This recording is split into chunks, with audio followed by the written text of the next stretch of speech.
wabarakatuh. Kami dari kelompok 4 ingin mempresentasikan tentang bisnis model inovasi. Kelompok kami terdiri dari saya sendiri, Lina Karlina, NPM 170190, Novi Wulandari, NPM 170192, Zahra Rahmadani, NPM 170200, Karimah Rahmawati, NPM 170201, Fenistianingrum, NPM 170212, dan Muhammad Endro, NPM 190127. Yang pertama adalah Business Model Canvas Innovation.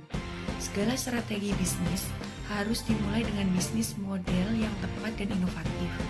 Bisnis model merupakan gambaran besar bagaimana seorang inovator dan pebisnis menghasilkan profit.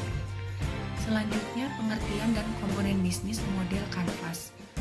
Kesuksesan dalam mengembangkan produk tidak terlepas dari model bisnis yang dibuat perusahaan untuk membeli nilai pada produk tersebut. Sebagai contoh, perusahaan game Nintendo yang pernah mendominasi industri game selama bertahun-tahun sempat kehilangan pangsa pasarnya dikarenakan keterbatasan teknologi dari produk Nintendo yang kemampuan grafik dan processing lebih buruk dibandingkan dengan kompetitornya, yaitu PlayStation 3 atau PS3 dan Microsoft Xbox. Selanjutnya akan dijelaskan oleh Mbak Novi. Saya Novi Wulandari, NPM 0192 akan melanjutkan presentasi dari Mbak Lina, yaitu tentang pengertian dan komponen bisnis model canvas. Yaitu semakin ketatnya persaingan dunia, bisnis membuat perusahaan harus dapat menciptakan dan mengembangkan nilai-nilai baru atau inovasi untuk dapat bertahan dalam persaingan, yaitu dengan menyiapkan rencana bisnis dalam sebuah bisnis model canvas atau BMC. BMC pertama kali dikenal oleh Osterwalder dan Wigner untuk menjelaskan mengenai dasar pemikiran bagaimana sebuah bisnis diciptakan, diberikan, dan ditangkap nilainya. 9 building blocks terdiri dari 9. Yang pertama itu adalah customer segment, yaitu pelanggan merupakan kunci utama dalam mendapatkan keuntungan. Tanpa pelanggan, maka sebuah perusahaan tidak dapat bertahan lama dalam bisnis yang mereka bangun. Dan yang kedua adalah value proposition, yaitu menggambarkan bagaimana pelanggan dapat beralih dari satu perusahaan ke perusahaan lain melalui produk layanan yang ditawarkan oleh perusahaan berbeda dengan para kompetitornya. Yang ketiga adalah channels. Channels yaitu menggambarkan bagaimana sebuah perusahaan dapat menjalin komunikasi dengan pelanggannya dalam menyampaikan nilai proporsinya. Yang keempat adalah customer relationship, yaitu hubungan dengan pelanggan dibangun sesuai dengan customer segment. Dan yang kelima adalah model bisnis, itu dapat melibatkan dua tipe revenue streams yang berbeda, yaitu yang pertama adalah transaction revenues, yaitu transaksi yang diperoleh dari sekali pembayaran dari pelanggan. Dan yang kedua adalah recurring revenue, transaksi yang diperoleh dari pembayaran yang masih berkelanjutan. Yang keenam adalah key resource, merupakan aset yang sangat penting yang diperlukan untuk membuat bisnis dapat berjalan. Yang ketujuh adalah key activity, yaitu menggambarkan aktivitas penting yang dilakukan oleh perusahaan agar bisnisnya yang dilakukan dapat bekerja dengan baik. Yang kedelapan adalah key partnership, yaitu perusahaan membentuk kerjasama karena berbagai alasan. Yang terakhir adalah cost structure, yaitu menggambarkan semua biaya yang dibutuhkan untuk menjalankan model bisnis. Assalamualaikum warahmatullahi wabarakatuh. Perkenalkan, nama saya Zahra Rahmadani, NPM 170200, akan mencoba melanjutkan presentasi dari Mbak Novi, yaitu epicenter BMC inovasi. Osterwalder dan Wigner 2010 membedakan inovasi model bisnis berdasarkan 5, yaitu yang pertama, result driven. Result driven menciptakan inovasi yang berasal dari infrastruktur yang sudah ada dalam suatu organisasi atau kemitraan untuk memperluas atau mengubah suatu model bisnis. Dan yang selanjutnya ada contoh perusahaan yang menerapkan BMC dengan epicenter ini adalah Nespresso. Nespresso merupakan nama merek Nestle unit operasi Nestle Group yang berbasis di Swiss. Usaha tersebut tidak efektif dan hampir membuat perusahaan tidak beroperasi. Perusahaan mengira begitu mereka mencoba kopi di kantor mereka akan tertarik untuk membeli alat di rumah mereka. Namun strategi ini tidak berhasil. Pada tahun 1998, Jean-Paul Gaillard selaku direktur komersial yang kemudian menjadi CEO Nespresso mengenalkan dan melakukan rekonstruksi produk sehingga menjadi lebih berhasil. Nespresso tidak hanya mengandalkan dari penjualan mesin saja. Nespresso juga mulai berkonsentrasi pada produk kopi sebagai kegiatan bisnis inti mereka. Saya Karina Mafi, NPM 78010102 akan mempresentasikan Overdriven menciptakan inovasi dari provisi nilai baru yang memberikan dampak kepada building block yang lain. Contoh perusahaan yang menerapkan enter ini adalah Daniel Woodin.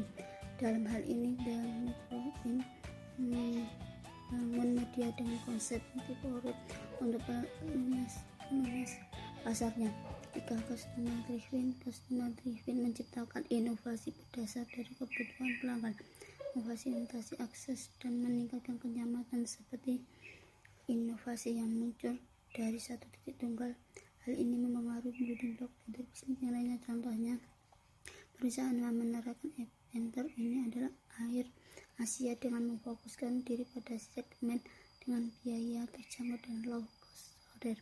4. Financial driven menciptakan inovasi dengan aliran penghasilan mekanisme atau mengurangi struktur biaya yang baru yang akan mempengaruhi building block yang lain. Yang kelima, multi-enter driven merupakan inovasi yang didorong oleh banyak titik yang dapat dampak yang signifikan pada beberapa building block yang lain. Facebook itu ditemukan di dunia.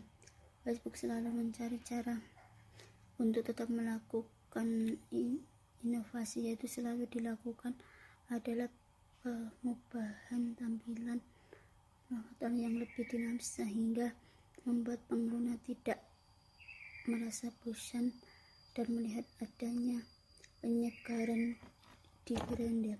Inovasi yang dilakukan oleh Facebook bersumber dari banyak tuntutan, meliputi tuntutan pelanggan, tuntutan layanan dan teknologi, bahkan tuntutan finansial, sehingga inovasi model bisnis Facebook bersifat multi-enter driven.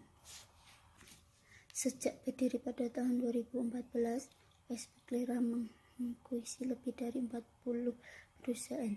Pada tahun 2012, Facebook melakukan akuisisi terhadap Instagram senilai $1 miliar Amerika.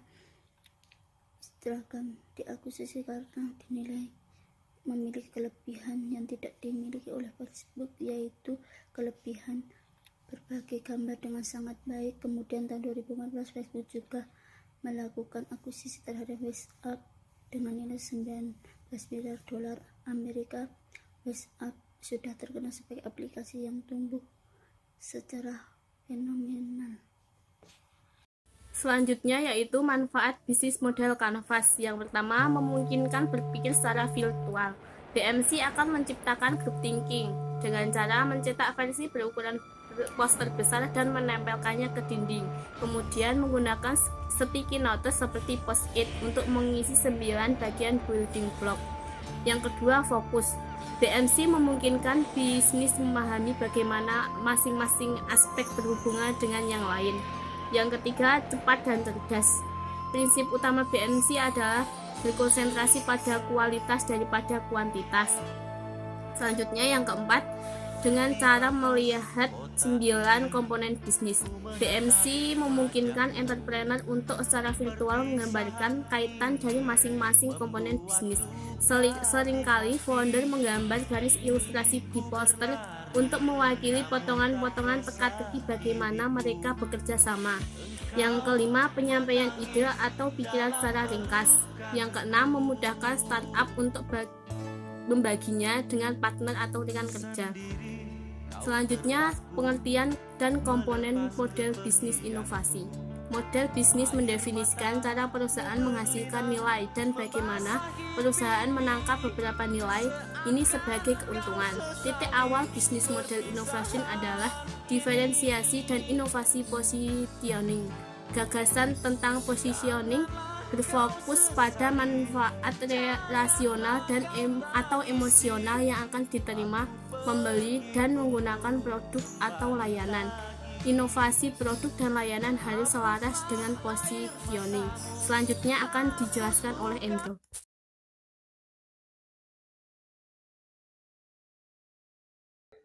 Bisnis model increasing return. Pertumbuhan bisnis increasing return dilakukan dengan memasuki ide pertumbuhan increasing ke dalam bisnis modelnya. BMC dengan epicenter inovasi after drivernya akan mempresentasikan cluster infrastruktur atau bagian kiri BMC dan cluster customer bagian kanan BMC. Menurut Brian Author ada 4 sumber penyebab yang akan menentukan apakah perusahaan mampu menghasilkan model pertumbuhan increasing return atau tidak. Keempat sumber tersebut dikelompokkan dalam 2 tahapan. Yang pertama, product level dan market level. Yang selanjutnya, munculnya increasing return sebagian dipengaruhi oleh teknologi dengan alasan pertama, upfront cost. Upfront cost biasanya produk-produk yang bersifat high cost seperti farmasi, hardware, software, komputer, pesawat terbang, dan senjataan roket dan lain-lain. Poin yang kedua, network effect. Produk-produk high-tech harus kompatibel dengan jaringan pengguna, sehingga jika banyak software yang diunduh dari internet ternyata ditulis dalam Sun Microsoft Java language, maka para pengguna akan memerlukan Lava terinstall dalam komputernya. Poin yang ketiga, customer growth in. Produk-produk high-tech biasanya rumit, cara penggunanya diperlukan pelatihan untuk menguasainya. Terima kasih prestasi dari kelompok kami. Kalau ada kesalahan, saya minta maaf. Bila ada pertanyaan, bisa komen di